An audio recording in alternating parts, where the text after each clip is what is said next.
வணக்கம், நான் தான் Shabdeena. Welcome back to Shabdeena's kitchen. இன்றைக்கி நம்ம பண்ண போது முருங்கைக்கீரை சாம்பார் எப்படி பண்ணுறது பார்க்க போகிறோம். இது கூட வாழைப்பூ புட்டு,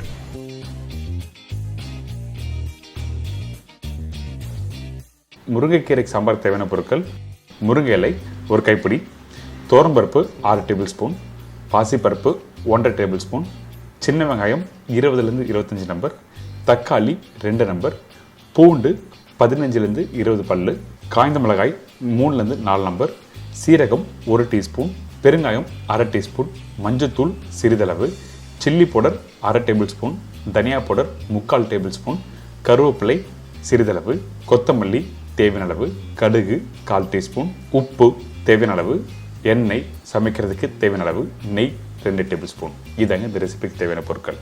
இந்த முருங்கைக்கீரை சாம்பார் பண்ணுறதுக்கு நம்ம என்ன பண்ணுறோம்னா, இந்த தோரம்பருப்பும் பாசிப்பருப்பும் தண்ணியில் நல்லா ஊற வச்சு வாஷ் பண்ணி எடுத்து வச்சுருக்கோம்.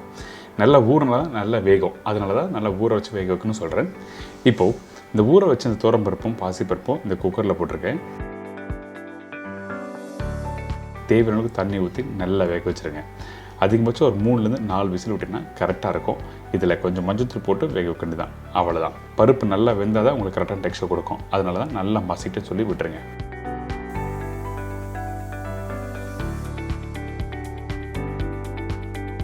இப்போ ஓப்பன் பண்ணி பார்த்தீங்கன்னா, இப்போ அந்த பருப்பு பார்த்தீங்கன்னா இந்த மாதிரி நல்லா வெந்திருக்கணும்.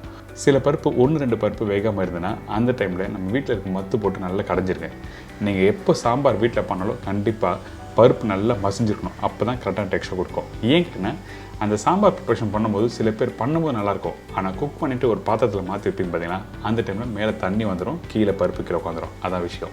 இதுக்கு பிறகு மண்சட்டியில் கொஞ்சம் எண்ணெய் ஊற்றிருக்கேன். கடுகு, சீரகம், காஞ்ச மிளகாய் தாளி போட்ட பிறகு இந்த சின்ன வெங்காயம் நான் 20லேருந்து 25 நம்பர் சொல்லியிருக்கேன். நீங்கள் வேணால் ஒரு 5 நம்பர் எக்ஸ்ட்ரா போடலாம், தவிர எதுவுமே இல்லை. அதே டைமில் பூண்டு, பச்சை கருவேப்பிலை போட்டிருக்கேன். இந்த வெங்காயம் கொஞ்சம் நல்லா வதங்கி வர டைமில் நம்ம என்ன பண்ணுறோம், இதில் தக்காளி போட போகிறோம்.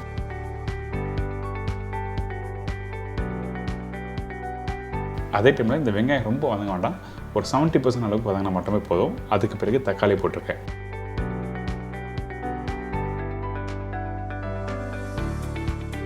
இப்போ மஞ்சத்தூள், சில்லி பவுடர், தனியா பவுடர். நான் பிளெயின் சில்லி பவுடரும் பிளெயின் தனியா பவுடரும் போட்டிருக்கேன். வீட்டில் குழம்பு தூள் இருந்ததுன்னா நீங்கள் 1 டேபிள் ஸ்பூன் போட்டுக்கலாம். இதுக்கு பிறகு உப்பு போட்டிருக்கோம். உப்பு போட்டு அந்த மசாலாவோட இந்த வெங்காயம் தக்காளி மசாலா நல்லா மிக்ஸ் பண்ணுங்கள். அதுக்கு பிறகு கொஞ்சமாக தண்ணி ஊற்றி நல்லா கொதி வரட்டும்.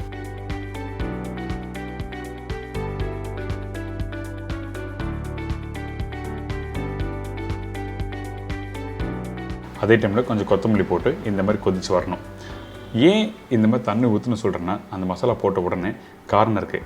இங்கே பார்த்தீங்களா, அந்த தக்காளிலாம் நல்லா முழுசாக தெரியுதில்ல, அதனால தான் நம்ம என்ன பண்ணுறோம், மசாலா போட்ட உடனே தண்ணி ஊற்றிருக்கோம்.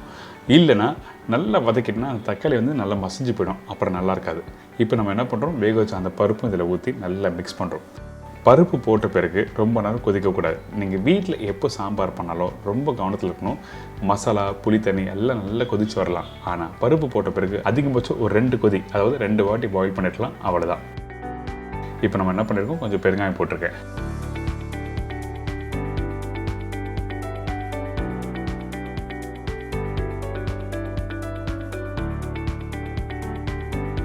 இப்போ நல்லா கொதிச்சு வருது.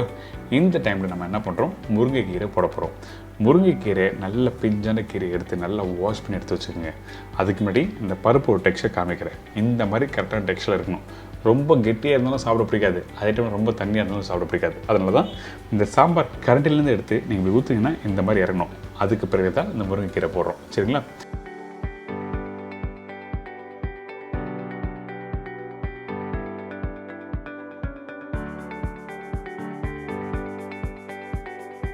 இந்த முருங்கீரை போட்ட உடனே நம்ம என்ன பண்ணுறோம், முக்கியமான ஒரு விஷயம், கீரை போட்டு லைட்டாக கொதி வருது பார்த்தீங்களா, அந்த டைமில் உங்கள் ஸ்லோ ஃப்ளேம் வச்சுருங்க.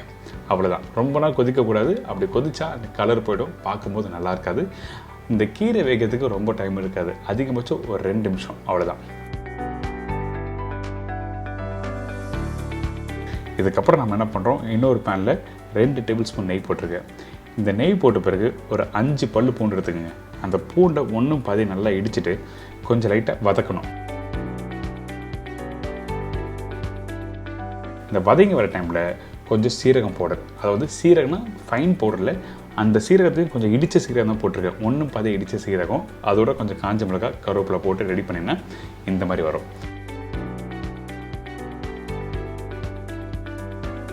இதை எடுத்து அப்படியே அந்த சாம்பாரில் போட்டு மிக்ஸ் பண்ணி எடுத்து சர்வ் பண்ணால் சூப்பராகும். கண்டிப்பாக ட்ரை பண்ணி பாருங்கள். இந்த சாம்பார் உங்கள் வீட்டில் எல்லாருக்கும் ரொம்ப பிடிக்கும். அதனால் இன்றைக்கி நம்ம கிச்சனில் ஒரு சூப்பரான முருங்கைக்கீரை சாம்பார் எப்படி பண்ணி சொல்லி கொடுத்துருக்கேன்.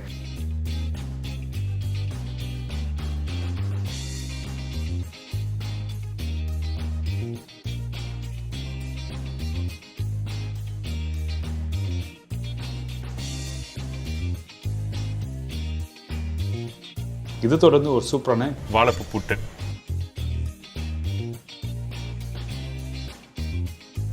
வாழைப்பூ புட்டுக்கு தேவையான பொருட்கள்: வாழைப்பூ 1 நம்பர், கடலைப்பருப்பு 2 டேபிள் ஸ்பூன், துவரம்பருப்பு 1 டேபிள் ஸ்பூன், உளுத்தம்பருப்பு 1 டேபிள் ஸ்பூன், பெரிய வெங்காயம் 1 நம்பர், பச்சை மிளகாய் 3 to 4 நம்பர்ஸ், காய்ந்த மிளகாய் 3 to 4 நம்பர், தேங்காய் திருவது 3 டேபிள் ஸ்பூன், தேங்காய் பேஸ்ட் 4 டேபிள் ஸ்பூன், மஞ்சத்தூள் 1/4 டீஸ்பூன், சில்லி பவுடர் 1/4 டீஸ்பூன், தனியா பவுடர் 1/4 டீஸ்பூன், கருவேப்பிலை தேவையான அளவு, கொத்தமல்லி தேவையான அளவு, நல்லெண்ணெய் 4 to 5 டேபிள் ஸ்பூன், உப்பு தேவைக்கேற்ற.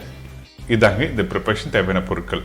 வாழைப்பூ புட்டு பண்ண போகிற சொன்னால் பார்த்தீங்களா, இந்த வாழைப்பூ புட்டுவை அந்த பூவை க்ளீன் பண்ணிவிட்டு அதுக்கப்புறம் கட் பண்ணி ஸ்டீம் பண்ணி தாளித்து ஒரு சூப்பரான ஸ்டைலில் தான் இன்றைக்கி இந்த வாழைப்பூ புட்டு பண்ண போகிறோம். அதுக்கு நம்ம என்ன பண்ண போகிறோம் கேட்டிங்கன்னா, ஃபஸ்ட்டு வாழைப்பூ வாங்கும்போது துவர்ப்பு தன்மை இல்லாத பூவாக செக் பண்ணி வாங்க. அதுக்கப்புறம் அந்த வாழைப்பூவில் உள்ளே இருக்க அந்த குடலை க்ளீன் பண்ணி எடுத்துணும். சில பேர் என்ன பண்ணால் அந்த காம்பு மாதிரி இருக்குது பார்த்தீங்களா, அந்த காம்பு எடுத்துருவாங்க. கீழே ஒரு சின்ன பூ மாதிரி வெள்ளை கலர் இருக்கும், காமிக்கிறவங்களுக்கு அந்த பூவும் எடுப்பாங்க. சில பேர் எடுக்க மாட்டாங்க. உங்களுக்கு விருப்பப்பட்டால் அந்த பூவை எடுத்துடலாம்.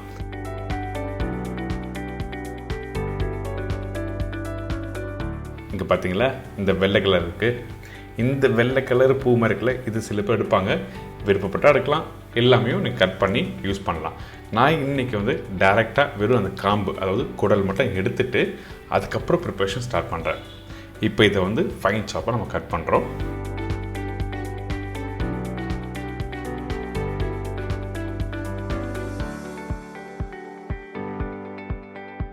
நல்ல பொடிசாக இந்த மாதிரி கட் பண்ணி எடுத்துருங்க. ரொம்ப ஈஸி மெத்தட் தான். இந்த இடத்துல நம்ம என்ன பண்ண போகிறோம்னா, வாழைப்பூ ஸ்டீம் பண்ண போகிறோம். அதனால் உப்பு தேவையான போட்டிருக்கேன். அதுக்கப்புறம் மஞ்சத்தூள், கொஞ்சம் பச்சை மிளகாய் பேஸ்ட், அதாவது 3/4 டீஸ்பூன் அளவுக்கு பச்சை மிளகாய் பேஸ்ட் போட்டிருக்கேன். இந்த பேஸ்ட் போட்டு நல்லா மிக்ஸ் பண்ணுங்கள். மிக்ஸ் பண்ணி முடிச்ச பிறகு இந்த பூவை அப்படியே எடுத்து போயிட்டு இட்லி சட்டியில் வச்சு நம்ம ஸ்டீம் பண்ணிடலாம். இந்த கடலைப்பருப்பும் துவரம்பருப்பும் ஊற வச்சுருக்கேன். அதில் ஒரு காஞ்ச மிளகாய் போட்டிருக்கோம். இந்த கடலைப்பருப்பு 2 டேபிள் ஸ்பூனாக, துவரம்பருப்பு 1 டேபிள் ஸ்பூன், அதுக்கப்புறம் காஞ்ச மிளகாய் நல்லா வடிகட்டிட்டு அதுக்கப்புறம் குறன்னு அரைச்சி வச்சுருக்கோம் பார்த்தீங்களா. இந்த குறன்னு அரைச்சி வச்சுருக்க இந்த பருப்பில் கொஞ்சம் உப்பு போட்டு நல்லா மிக்ஸ் பண்ணிவிட்டு எடுத்து வச்சுக்கோங்க.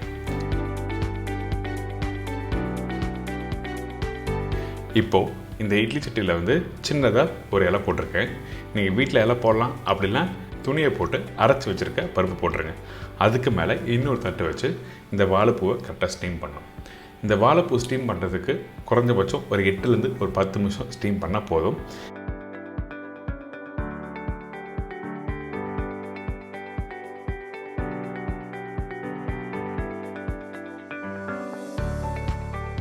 ஸ்டீம் பண்ணி எடுத்து முடித்த பிறகு இதை அப்படியே எடுத்து ஒரு ஓரமாக வச்சுருங்க. அதுக்கப்புறம் தாளிச்சிட்டு ப்ரிப்பரேஷன் எப்படி பண்ணுறது பார்ப்போம். பார்த்திங்களா, இப்போ இந்த பூ ரெடி ஆகிடுச்சு. அதுக்கப்புறம் இந்த பருப்பு நல்லா சாஃப்டாக நல்லா வெந்திருக்கு. இந்த மாதிரி தான் இருக்கணும். இதுக்கப்புறம் ஒரு மண்சட்டி எடுத்துக்கங்க. மண்சட்டியில் எண்ணெய் தேவையான போட்ட பிறகு கொஞ்சம் சூடானே நம்ம என்ன பண்ணுறோம், கடுகு தாளிப்பு போடுறோம். இதுக்கு பிறகு உளுத்தம்பருப்பு. இந்த உளுத்தம்பருப்பு போட்ட உடனே அடுப்பை ஸ்லோ பண்ணுங்கள். நல்லா ஸ்லோவாக வறுத்துருங்க. வறுத்த பிறகு கட் பண்ணி வச்சுருக்க பச்சை மிளகாய், அதாவது 2 பச்சை மிளகாய் போட்டிருக்கேன். அதுக்கப்புறம் காஞ்ச மிளகாய், விதையை எடுத்துகிட்டு போடுங்க, அப்படியே போட்டால் காரத்தன்மை அதிகமாகும். அதுக்கப்புறம் பச்சை கருவேப்பிலை, வெங்காயம். இந்த வெங்காயம் 1/2 கட் பண்ணிவிட்டு எப்படி பிரியாணிக்கு கட் பண்ணி பார்த்தீங்களா, அந்த மாதிரி கட் பண்ணி இதில் போடுங்க. வெங்காயம் ரொம்ப நேரம் வதங்க வேண்டாம். அதுக்கப்புறம் மஞ்சத்தூள், மிளகாய் பவுடர், தனியா பவுடர். இந்த வெங்காயம் வதங்குற பக்குவம் என்ன கேட்டிங்கன்னா ஒரு 30% அளவுக்கு வதங்கினா மட்டும் போதும். ரொம்ப வதங்கி போயிடுச்சுன்னா அந்த டேஸ்ட் எடுத்து கொடுக்காது. அதனால தான் வெங்காயம் 30% வதங்கினா போதும் சொல்கிறேன். இதுக்கப்புறம் அரைச்சி வச்சுருக்க தேங்காய் பேஸ்ட். தேங்காயில் வேறு எதுவுமே போடல, வெறும் தேங்காவை கொஞ்சம் குறைன்னு அரைச்சி அதுக்கப்புறம் போட்டு லைட்டாக சோத்தே பண்ணுங்கள். உப்பு தேவையான அளவுக்கு போட்டு ஒரு 5 நிமிஷம் குக் பண்ணுங்கள். தண்ணி போட வேண்டாம், வெறும் தேங்காய் பேஸ்ட்டில் இருக்க தண்ணியிலே இந்த தாளிப்பு வெங்காயம் எல்லாத்தையும் நல்லா குக் பண்ணுங்கள்.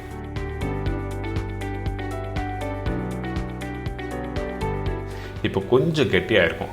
இந்த இடத்துல ஸ்டீம் பண்ணி வச்சுருக்க வாழைப்பூ போடுறோம்.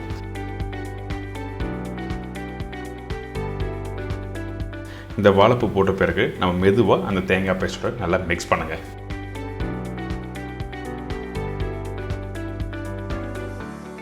இப்போ புட்டோட டெக்ஸ்டர் ஆல்மோஸ்ட் வந்தாச்சு. இந்த இடத்துல ஸ்டீம் பண்ணி வச்சுருக்க அந்த பருப்பை அப்படியே கையில் நல்லா உடச்சி அப்படி போடுங்க. போட்ட பிறகு நல்லா மிக்ஸ் பண்ணணும். ரொம்ப ஈஸி மெத்தட் தான், கண்டிப்பாக ட்ரை பண்ணி பாருங்கள். அந்த ஜூஸியாக அழகாக நீங்கள் வீட்டில் ஸ்டீம் பண்ணி சூடோடு சாப்பிட்டீங்கன்னா அந்தளவுக்கு சூப்பராக இருக்கும். ஃபைனலாக கொஞ்சம் கொத்தமல்லி போட்டு ஒரு 5 நிமிஷம் தம் போடுங்க. போட்ட பிறகு திருப்பி வச்சுருக்க தேங்காய் போட்டு திருப்பி நல்லா மிக்ஸ் பண்ணி எடுத்து சர்வ் பண்ணால் வாழைப்பூ புட்டு ரெடி.